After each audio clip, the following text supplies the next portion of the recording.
d'alimentation avec vous, une fois de plus, et de nos mauvaises habitudes, parce qu'il paraît qu'on consomme trop de sel. Mais oui, le Belge moyen, maintenant, ça a un peu baissé. On était à 11 il n'y a pas longtemps. Maintenant, on serait à 9 grammes de sel par personne, mais c'est le double de la recommandation officielle de l'OMS. L'Organisation mondiale de la santé. Voilà, exactement. Et le sel étant, il faut préciser, c'est important pour la suite, le sel est composé à 40% de sodium. Et c'est le sodium qui pose un petit peu de problème, parce que ce sodium, il provoque de l'hypertension, donc des maladies cardiovasculaires, donc un risque augmenté de décéder d'un décès relativement rapidement quand on en mange trop. D'accord. Et donc, quelle manière pour réduire sa consommation en sel? Enlever du sel, ou recourir à du sel alternatif, des sels à bas contenu de sodium, comme le low salt qu'on trouve dans le commerce, ou une nouveauté qui n'en est pas tout à fait une, parce que ça fait 7 ou 8 ans que c'est sur le marché, du sel, je vais le dire comme ça, sous forme liquide, parce que sel liquide, ça permet de faire plein de jeux de mots, hein, donc du sel sous forme liquide qui nous vient de l'île de Formentera. On n'y avait même pas pensé. Ouais. Et donc, ce sel... on a organisé avec Bernadette Coffinet une dégustation de vinaigrette sur de la salade avec sel normal, sel liquide, voilà, et sel à contenu réduit en sodium. Et on regarde si les goûteurs ont goûté la différence. Pour notre test du jour, 3 téléspectateurs, dont un cuisinier, Manu, Maëlys qui adore manger salé et Gilles qui de préférence ne sale pas ses plats. Et puis un chef, Hubert Cuera, de l'Espièglerie. Il s'agit de découvrir un nouveau sel sous forme liquide, le sel Posidonia, 8% seulement de sodium, et le comparer avec ses concurrents, le sel classique, 40%, et le low salt, 33%. Premier test sous forme de vinaigrette sans moutarde. Le chef nous explique qu'il a un peu compensé le goût salé. J'ai essayé de reproduire que les trois vinaigrettes goûtent plus ou moins la même chose, quoi. On goûte le sel de la même façon dans les trois. Et alors, voilà. qu'est-ce qui Il y s'est en a où passé? j'ai dû en mettre moins. Le sel traditionnel, forcément, j'ai dû en mettre moins. Par contre, les deux autres, j'ai dû en mettre plus pour avoir un goût équivalent. Un goût équivalent dans les trois, plus ou moins.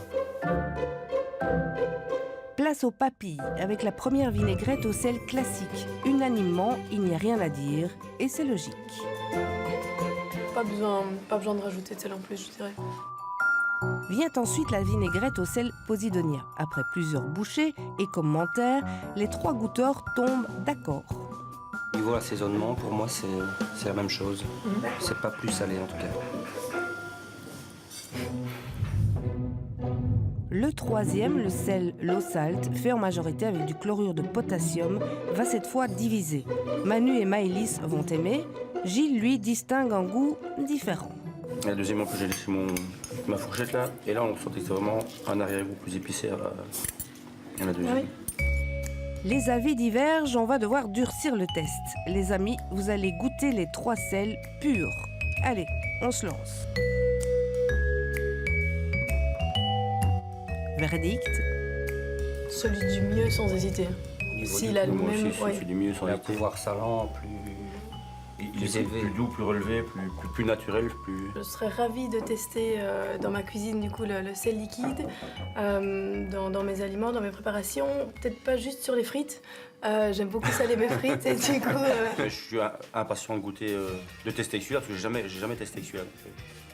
Bilan plutôt positif pour le sel liquide Posidonia avec seulement 8% de sodium. Chacun retournera avec l'envie, qui sait, de manger moins de sel.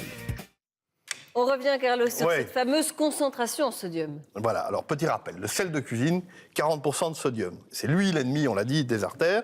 Et donc, idéalement, on devrait consommer maximum 1,5 g de sodium, 2 grammes, c'est-à-dire 4-5 grammes de sel par jour. Le sel low salt, là, dans notre reportage, qui est pauvre en sodium, en effet, il ne contient que 13% de sodium au lieu de 40%, 34 grammes de potassium, mais il coûte la blinde, 10 € le kilo, hein, au lieu de moins de 1 € le kilo. Et en plus, c'est pas très bon. Hein, au goût, c'est vraiment pas super agréable. Alors, il y a le sel liquide que l'on a vu dans notre assortiment. Lui, il contient 8% de sodium. Attention, c'est 8% de ce produit liquide. Donc, voilà, ce n'est pas du sel cristallisé, il y a quand même un tout petit... C'est une saumure très, très concentrée. Donc, voilà, Ça se vend en spray comme ça ça se vend en spray, mais ça se vend aussi, on va en parler, pour l'industrie. En spray, comme ça coûte quand même 9 € la petite chose. Là. C'est hyper salé, hein. D'après oui, mais c'est hyper salé, c'est du sel. C'est du sel. Voilà, jusqu'à là, c'est une bonne nouvelle. On a l'impression de goûter de l'eau de mer. Voilà. Oui, c'est ce que Non, Est-ce que ça attire c'est ou pas beaucoup plus salé. C'est beaucoup plus salé que l'eau de mer. N'en mets pas partout sur ton corps, garçon. oui, Tu oui. risques d'avoir des irritations. Et donc, c'est un atout séduction. si, alors, les gens qui produisent ça, ça vient de Formentera, etc., ils ont demandé à une diététicienne et elle a voulu faire une comparaison avec le sel. Et elle dit, si on fait 3 fois pchit, on a 38 mg de sodium, soit 10 grammes, soit 0,1 g de sel, au lieu de 60 mg de sodium quand tu mets un coup de salière. Et c'est vrai que ça prend plus de temps de faire 3 fois pchit que mettre une fois. Donc, apparemment, en l'utilisant, il y a peut-être un côté un petit peu psychologique aussi, mais tu vas quand même employer moins de sel au final.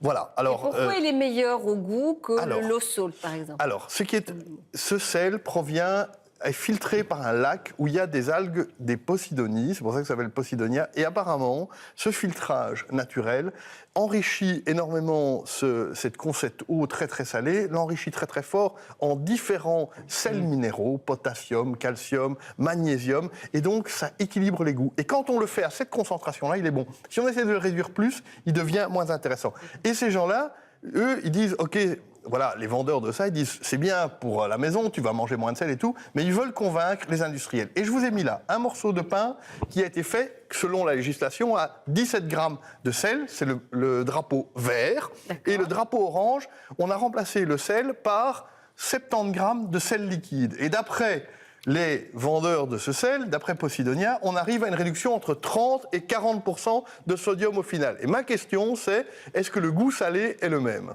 Non. C'est-à-dire ?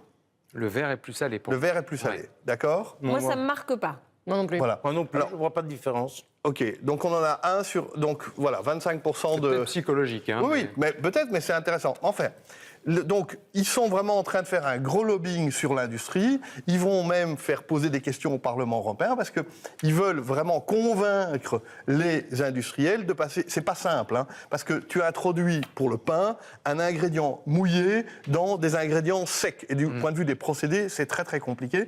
Et donc, ils ont... Alors eux, ils disent carrément, on va sauver 1 million de vies. Ça me paraît très ambitieux, soit. Mais en tout cas, c'est vrai que le défi, c'est finalement de garder le goût salé tout en prétendant, en tout cas, en annonçant une réduction de 30 à 40% du contenu en sodium. Donc ça pourrait se retrouver dans toute une série de produits transformés. Oui, parce que c'est l'industrie qui est le défi. Alors, le premier défi pour l'industrie, c'est de réduire le sel. Hein. Il faut se déshabituer du goût salé. Ça, c'est la première chose. Mais effectivement, ce produit n'est pas inintéressant, puisqu'il vise finalement à nous garder notre goût un petit peu salé. Et au fond, c'est ce cocktail de sel différents. C'est pour ça que j'ai parlé de sodium depuis le début de cette chronique, parce que c'est ça qu'il faut regarder, c'est est-ce que le contenu en sodium diminue vraiment. On attend, là sur le pain, les analyses sont en cours. Eux disent 30 à 40% de réduction. Voilà, on verra un petit peu quand on aura les résultats. Je propose qu'on en reparle, parce qu'on verra si ce sel est adopté ou pas par les industriels. Bon, Hubert, nous, on a eu un bout de pain, mais on n'a pas eu de vin. Lui, il se sert un avec- peu de rouge comme Ah ça. oui, peut moi venir chez je toi me débrouille.